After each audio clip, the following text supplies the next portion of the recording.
4 साल का था मैं एंड मुझे अभी भी याद है, तो उनको पूछते थे कि क्या किया आपके बेटे ने?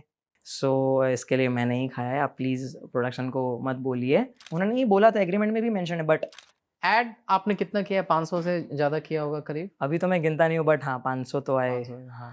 इसमें कुछ-कुछ ऐसे एड्स हैं जो आपको याद हैं, जो बहुत यादगार हैं? आई थिंक सो आपने देखे होंगे वो ऐड, एक ग्लूकॉन डी का ऐड था, पता है? सन स्ट्रॉ से सक हाँ, हाँ, करता था हाँ। वो ऐड। फिर एक बिंगो टेढ़े उसमें वो मेढ़े आप क हैं? हाँ, वो लड़का मैं ओह! था। ओके। फिर बिंगो टेढ़े मेढ़े की एक ऐड थी, बहुत फेमस हुई थी वो। एक बच्चा पुलिस स्टेशन में बैठा हुआ है एंड उसके बिंगो टेढ़े मेढ़े मैच नहीं हो रहे हैं। वो ऐड बहुत फेमस हुई थी। फिर बहुत सारी ऐड्स, चॉकोली पे चॉकलेट की ऐड थी जो अश्विनी अय्यर तिवारी मैडम ने डायरेक्ट की हुई है। मेरा इस इंडस्ट्री में आना तय था, लेकिन थोड़ा समय लगा। बहुत भटकना पड़ा, बहुत रिजेक्शन सहना पड़ा हुँ। और बचपन में तो समझ में नहीं आता, लेकिन इतना पता चल जाता है कि यार मतलब they are not entertaining us. किस-किस तरह के रिजेक्शंस होते थे? पहले तो खड़े ही नहीं रखते थे और आपको लगता होगा कि यार यार बच्चा है, कैसे खड़े नहीं रखते हैं? हुँ। बच्चे में भी कॉम्पिटिशन्स होती थी। 4 साल का था मैं एंड मुझे अभी भी याद है and I don't know why लोगों को लगता है कि मैं भूल गया होऊँगा, लेकिन मेरे को एक एक ऑडिशन याद है। हुँ। मेरे को अब अभी भी आप पूछोगे ना कि ये ग्लूकोन-डी की ऐड कैसे मिली, चोकोलिबे chocolate, that was my first ad, चोकोलिबे चॉकलेट एंड बूस्ट। बूस्ट की ऐड जो थी वो सचिन तेंदुलकर एंड धोनी के साथ थी। तो मुझे एक-एक ऐड की कहानी पता है। So I will tell you about the first जो हुआ था रिजेक्शन, जो आपने पूछा कि कैसे क्या था। तो मतलब हम जब छोटे थे तो हमको खड़े ही नहीं रखते थे। हमको बोलते थे कि नहीं, नहीं, नहीं, नहीं, बहुत गर्दी है, आप जाओ एंड नॉट फिट। अरे बच्चे को हुँ। नॉट फिट, बट ठीक है। एंड इंट्रोडक्शन भी नहीं लेते थे एंड पहले तो ऐसा व्हाट्सएप था नहीं कि आप ऑडिशन बना के भेज दो या किसी से कॉन्टैक्ट कर लो, किसी को कॉल करके पूछ लो। मैं तब से था जब आई थिंक सो फ़ोन भी स्मार्टफ़ोन नहीं निकला था, वो नोकिया का फ़ोन आता था। तो हर प्रोडक्शन हाउस में जाके पहले तो फ़ोटो देना पड़ेगा, लेकिन हुँ। फ़ोटो देने के लिए पहले फ़ोटोशूट तो करवाएँ। तो हुँ। फ़ोटोशूट करवाते थे तो वो बोलते थे कि आप हमको पैसा दो, हम आपके फ़ोटोज़ हर जगह स्प्रेड आउट करेंगे। तो ऐसे बहुत स्कैम्स हुए। तो हुँ। 1-2 जगह पर हम लोगों ने फ़ोटोशूट तो करवाया, फ़ोटोज़ आ गए, लेकिन उन्होंने कुछ नहीं किया। फिर बाद में तभी के टाइम पे ना न्यूज़पेपर में कोऑर्डिनेटर्स के नंबर आते थे ओके। और कुछ-कुछ जो फ़िल्म इंडस्ट्री से जुड़े हुए लोग होते थे, उनके नंबर आते थे, तो मेरी मम्मी बैठ के उनको कॉल करती थी कि हाँ, हेलो मेरा बेटा, तो उनको पूछते थे कि क्या किया आपके बेटे ने? तो मम्मी बोलती थी कि नहीं, अभी शुरुआत कर रहे हैं हम और अभी तो पैदा हुआ है, 4 साल का है एंड लेकिन गणपति में नाचता है और फर्स्ट प्राइज़ लेकर आता है। मेरी मम्मी बोली थी। बिल्कुल, बिल्कुल। आपने शाहरुख खान साहब के प्रोडक्शन के लिए भी काम किया है। रेड हुँ, चिलीज़ का कोई हाँ, एक शो आता था, घर की बात है। उसके बारे में बात कीजिए। एक किस्सा बताऊँगा मैं। हाँ, हाँ। सक्सेस पार्टी था, उसमें एसआरके सर आने वाले थे, लेकिन हुआ ये सिचुएशन, पता नहीं हमको इनवाइट नहीं किया था, मुझे और मेरी मॉम को। ओह! लेकिन बाकी सब इनवाइटेड थे। इनफैक्ट हमको पता भी नहीं था, मैं तो स्कूल में था। हुँ। सो बाद में पता चला, अचानक से मेरी मॉम आई, मुझे पिकअप किया और बोला कि हमको जाना है, ताज होटल में बुलाया है, कोई पार्टी है। हुँ। तो मैं गया, फिर बाद में वहाँ पहुँचा, तो बाद में मुझे पता चला कि एसआरके सर आने वाले हैं एंड मैं सुना किसी से, आई थिंक सो जूही बब्बर मैम ने बोला कि नहीं, नहीं, नहीं, हैप्पी सिंह आलूवालिया नहीं आएगा, तो हम लोग स्टेज पर वैसे भी नहीं जाएँगे। ओह! तो आई थिंक सो उनकी टीम में कोई तो भी क्रिएटिव असिस्टेंट थी, जिन्होंने सोचा कि क्योंकि मैं छोटा बच्चा हूँ एंड क्योंकि रात को 2 बज सकते हैं, तभी कैसा ना, ओला, उबर कैब नहीं होते थे, हुँ, तभी हुँ, हुँ। रिक्शा होती थी और टैक्सी होती थी। तो अगर वो टाइम पे अगर टैक्सी नहीं मिलेगी तो इसको भेजेंगे कैसे? हमारी तो कोई गाड़ी है नहीं और ये फिर बच्चा सो जाएगा, नींद में रहेगा, कैसे करेंगे? तो फिर उन्होंने उन्होंने मेरे लिए फाइट किया कि नहीं, नहीं, नहीं, वो कर लेंगे, वो हम उनको भिजवा देंगे, आप उनको बुलाओ, आप उनको बुलाओ। फिर बाद में उन्होंने कॉल किया, एंड मोमेंट में हम गए, फिर बाद में वहाँ पर स्टेज पर भी मुझे उन्होंने बुलाया। उन्होंने स्किट प्रिपेयर किया एंड फिर स्टेज पे मैंने परफॉर्म भी किया and then SRK sir came on stage and I was not able to believe it. And even if अभी भी आप सर्च करोगे गूगल पे या इंस्टाग्राम पे, यूट्यूब पे भी वो डाला हुआ है कि घर की बात है सक्सेस पार्टी, और मैं constantly from start till the end 15-20 minute मैं हग ही कर रहा हूँ, मैं छोड़ ही नहीं रहा हूँ, because I was first of all not able to believe Shahrukh Khan साहब कि को। हाँ, बहुत अच्छा था। उसमें मुझे पंजाबी एक्सेंट सीखना पड़ा था। जो फुले फ़िल्म रिलीज़ हुई है हाँ, अभी, हाँ। उनके जो डायरेक्टर है अनंत अनंत महादेवन, महादेवन। वही घर की बात है के डायरेक्टर थे। अच्छा, हाँ जी। आपके एक और काम का ज़िक्र मैं करूँगा। जी टीवी पे एक सीरियल आया करता था जिसका नाम है पवित्र रिश्ता। इसमें आप सुशांत सिंह राजपूत के भाई बने थे। हुँ।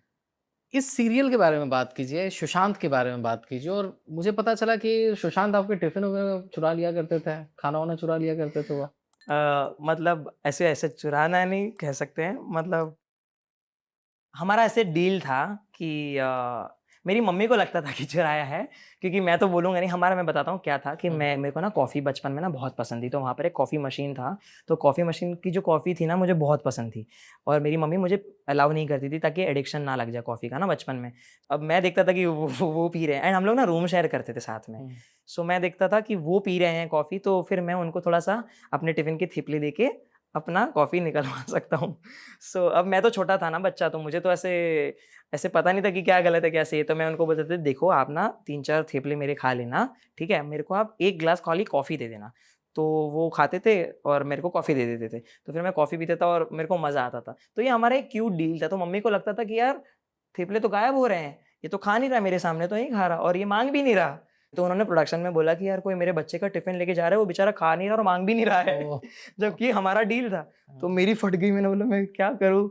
तो फिर सुशांत भैया, he came to my mom and he told कि मुझे मेरी घर की याद आती है, घर के खाने की याद आती है। यहाँ का खाना मुझे सूट नहीं हो रहा है, एंड आपका थेपला बहुत टेस्टी है। सो इसके लिए मैं नहीं खाया है, आप प्लीज़ प्रोडक्शन को मत बोलिए। एंड तो मेरी मॉम ने बोला कि अरे यार, ये छोटी-सी रीज़न थी, मुझे बोल देते, मैं अलग से डब्बा बना के लेकर आती। तो उसने बोला कि हाँ, बट मुझे आपको इतना कष्ट नहीं देना था। तो उसने बोला कि मेरी मम्मी ने बोला कि नहीं, नहीं, नहीं, अभी से अगले अलग से तुम्हारे लिए टिफ़िन लेकर आऊँगी। तो हुआ ये कि अलग से टिफ़िन तो आ गया, लेकिन मेरा चाय का, मेरा जो कॉफ़ी का जो वो था, वो वो छूट छूट गया। गया। एंड कॉफ़ी मशीन भी आजकल मतलब मैंने देखी नहीं है ज़्यादा, बट जभी भी मैं देखता हूँ एक नेस्कैफ़े की कॉफ़ी मशीन, तो मुझे याद आ जाता है कि यार मतलब हम लोग ये सब चीज़ें करते थे। And I can't believe whatever happened that happened, but I think so वो एक मेमोरी मेरे साथ हमेशा रहेंगी। एंड ऑब्वियसली क्योंकि साथ में काम किया है वो तो है ही, दिख ही रहा है। एंड हमने बहुत मतलब आप कह नहीं सकते, हम लोग आर के स्टूडियोज़ में शूट किए हैं, किलिक निक्सन में शूट किए हैं, अलग-अलग लोकेशन में, एंड हमेशा हम रूम शेयर करते थे साथ में। एंड तभी भी आई think so it was his first show, hmm. And वो मुझे बोलते थे कि आप ग्लूकॉन डी की एक्टिंग करके दिखाओ। हम आपके एड रोज़ देखते हैं, आज हम हमको सामने करके दिखाओ लाइव। तो मैं भी एक्टिंग करने लग जाता था। तो he was very innocent, he was very sweet and very honest. And उनका ना आवाज़ मुझे बहुत अच्छा लगता था। वो बहुत एकदम, आप कह सकते हैं ना, पॉज़िटिव राम भगवान का आवाज़ कैसे होता है, हुँ, हुँ। जो हम इसमें सुनते हैं एनिमेटेड कार्टून्स में। तो उनका आवाज़ मुझे अभी भी मेरे कानों में ना गूंज, अभी भी मैं बात कर रहा हूँ तो मेरे गूंजता रहता है वो आवाज़ कि हाँ ठीक है, कॉफ़ी ले लो, मुझे थेपला दे दो। तो I can't believe what happened, but I think so वो जहाँ होंगे, I am praying to God that everything is fine. And may his soul rest in peace wherever he yes, is. बिल्कुल। अ, इससे आगे बढ़ते हैं।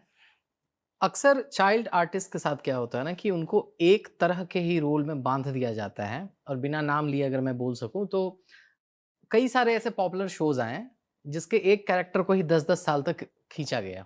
आपके साथ ऐसा देखने को नहीं मिलता है, क्योंकि आपने अलग-अलग तरीके का काम किया। तो इन सब काम के अलावा मेरे को 3-4 आप ऐसा अपना पॉपुलर काम बताइए और उसके पीछे की कहानी क्या थी वो भी बताइए आप। टीवी पे जो आपने पॉपुलर काम किया जिसकी वज़ह से आज आपकी पहचान बनी है। मैं आपको एक कहानी बताता हूँ, जी, जहाँ जो मैंने किसी को नहीं बताई जी, है, एंड बट वो बतानी ज़रूरी है जी, क्योंकि मेरी मम्मी की मेहनत है। जी। एंड ऑब्वियसली मैं तो था ही, बट एक शो था, इनफैक्ट वो शो है अभी भी, हुँ, तारक मेहता का उल्टा चश्मा। ओके। एंड उसमें असित मोदी सर के साथ हमारी मीटिंग हुई थी, बहुत जब बना ही नहीं था शो, जब सब कैरेक्टर्स लॉक हो रहे थे, तो तभी मेरा ऑडिशन लिया गया था। कोऑर्डिनेटर ही थे बीच में, हुँ, तो उन्होंने भेजा था ऑडिशन के लिए। एंड फिर ऑडिशन में मैं शॉर्टलिस्ट हुआ, फिर लॉक हुआ, फिर बाद में एग्रीमेंट साइन हुआ for the character of Tappu. Oh! Yeah अच्छा, सो मुझे उनके एग्रीमेंट साइन ऑफिस हो गया? साइन हो गया था, सब कुछ मतलब शूट का लोकेशन जो है ना वो भी पता था हमको कहाँ है। लेकिन हुआ ये ना, जो बजट डिस्कस हुआ था ना, जो कोऑर्डिनेटर जो बीच में थे, अब मैं उनका नाम नहीं लेना चाहूँगा, लेकिन वो जो कोऑर्डिनेटर बीच में थे, उन्होंने रातों-रात इनको ये बोल दिया कि जय इस बजट में काम नहीं कर सकता, तो आप थोड़ा बजट बढ़ा के दीजिए, और इस छोटे बजट में मुझे वो क्या ही कमीशन देगा? ओह! क्योंकि कोऑर्डिनेटर्स तो कमीशन लेते, they hmm, the there hmm, whole business works on commission. Hmm, and हम लोगों ने ये सोचा था कि कोऑर्डिनेटर को अगर कुछ ज़्यादा पैसों की प्रॉब्लम हो रही है, तो हम उसको बोल देंगे कि आप आगे कोई काम मिलेगा उसमें से ले लेना यार, हमारा पूरा पैसा ले लो चलेगा, क्योंकि हमको करना है, वी वांटेड एन अपॉर्च्युनिटी ना। तो उसने हमारे पीठ पीछे ये बात कर ली, एंड फिर हमको कॉल ही नहीं आ रहे हैं। एंड फिर बाद में हमको उनके ऑफ़िस में जाना पड़ा, असित मोदी सर के ऑफ़िस में। नीलम फ़िल्म्स। तो वहाँ जाके उनसे बात करी तो पता चला कि मैं रिजेक्ट हो गया हूँ एंड कोई और लड़का लॉक हो गया है। सो हमने पूछा कि क्यों? तो उसने बोला कि नहीं आपके कोऑर्डिनेटर बोला कि हमको तो पता ही नहीं है ये सारी चीज़ें हो रखी हुई है।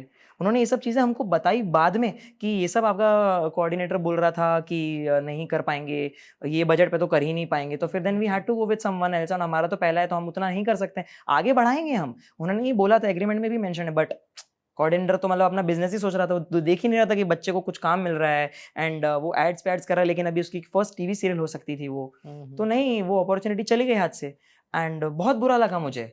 जब वो आया ना, जब उसके पोस्टर लगे थे मुझे अभी भी याद है मैं बीएसटी बस में था एंड जिस बस के स्टॉप से मुझे उतरना था, वही बस स्टॉप पे वो पोस्टर लगाया हुआ था तारक मेहता का and I think so Tapu was also there in the poster. I was like मम्मी ये वही शो था ना? तो हम लोग देख के बहुत इमोशनल हो गए एंड फिर बाद में हम लोगों ने उसको बोला कोऑर्डिनेटर को कि यार आपने ये क्यों किया? आपको पैसे चाहिए थे, पैसे पैसे पैसे की वजह से दुनिया खत्म हो रही है, आप हमसे मांग लेते। सो आई थिंक जो भी हुआ अच्छा हुआ एंड जो होता है अच्छे के लिए ही होता है एंड आज भी मैं अगर पीछे देखता हूँ I do not regret, I am happy and in fact हम लोग बीच बीच में जब कुछ भी प्रमोशंस होता था, अवार्ड फंक्शंस होता था, तो we used to clash. I still remember Gutargu का जो शो था उसमें I was nominated in this award called as सबके अनोखे अवार्ड्स क्योंकि गुटरगू भी सब टीवी पे आता था एंड तारक मेहता भी सब टीवी पे आता था। सो उसमें मैं नॉमिनेट हुआ था for the best child actor and हम लोग मिले थे, मेरी मॉम, मैं एंड असित सर। मैं तभी 9-10 साल का रहूँगा एंड तभी मेरी मॉम ने बोला कि वो शो मिस हो गया। तो उन्होंने बोला कि कोई बात नहीं, हम आगे तो दुनिया बहुत बड़ी है, कभी ना कभी मुलाकात होगी। आज मुलाकात हो गई, आज आपका बच्चा कोई और शो कर रहा है और उसमें भी नॉमिनेट हुआ है। सो आई थिंक सो इंडस्ट्री बहुत छोटी है, काम करेंगे। तो मुझे अभी भी उनके ये वर्ड्स याद है। मुझे तभी बहुत लोग बोलते थे कि जय तुझे वो रोल मिल गया होता तो अच्छा होता था, लेकिन बाद में जब मैंने इतने सारे वर्सेटाइल कैरेक्टर्स प्ले किए तब लोग अभी आज भी अगर आप पूछते हैं तो लोग बहुत खुश है कि मैंने वर्सेटाइल काम किया हुआ है एंड उन्होंने मुझे शेप भी किया हुआ है। आज मैं अगर हॉरर कॉमेडी कर रहा हूँ कप-कपी में, तो रोमांटिक कॉमेडी भी कर रहा हूँ इन भूल चूक माफ। फिर और एक फिल्म मेरी रिलीज हो रही है अपना अमिताभ, उसमें एक सीरियस कैरेक्टर है एंड ऐसे बहुत सारे यूपी 65 आप देखोगे तो उसमें मेरा कॉमेडी है, लेकिन लाखों में एक में I am a very subtle deadpan character जो एक्सप्रेशंस ही नहीं देता है। वो डायलॉग भी बोलेगा ना स्ट्रेट डेडपैन फेस रख के बोलेगा। खुशी वाले मौके पे भी, सैड वाले सिचुएशन पे भी, एक्साइटेड सिचुएशन पे भी he has no emotions. But still that character was performed by me because that director trusted me क्योंकि इसने इतना सारा वर्सेटाइल काम किया है, तो ये कर लेगा। Okay, okay. लास्ट तक रुके हो, मतलब क्लिप आपको इंटरेस्टिंग लगी, तो subscribe to digital commentary clips और फुल पॉडकास्ट तो इससे भी ज़्यादा इंटरेस्टिंग है, जिसका लिंक आपको डिस्क्रिप्शन बॉक्स में मिल जाएगा।